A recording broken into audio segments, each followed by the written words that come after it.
In this guide, I'm going to show you how to add a Discord link to a YouTube description. Before we get into this guide, make sure to like the video and subscribe to the channel with all notifications on. It really does help with the channel and it lets us know that you want more content like this. We'd greatly appreciate it. And if at any point throughout this guide you did have any questions, just ask them down in the comment section below and we could help you out further. I'm going to be doing my best to reply to every single comment down there. Begin by opening up Discord and getting whatever link it is that you want to use. If you want to share a Discord server, open up the Discord server and then just select the little add friend section up in the top. Select copy link, and once you do that, you're pretty much all set. You could also get your profile link. It doesn't really matter.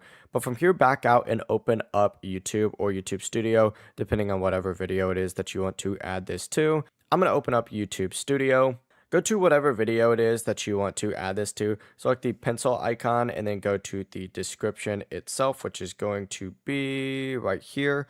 Open it up and then just go in here and, paste it in there just like so. And boom, as you can see, it is now in there. It's that simple. Before you leave this guide, make sure to like the video and subscribe to the channel with all notifications on. It really does help the channel and it lets us know that you want more content like this. We'd greatly appreciate it. And if at any point throughout this guide you did have any questions, once again, ask them down in the comment section below and we can help you out further. I'm going to be doing my best to reply to every single comment down there. Have a great rest of your day though. Peace.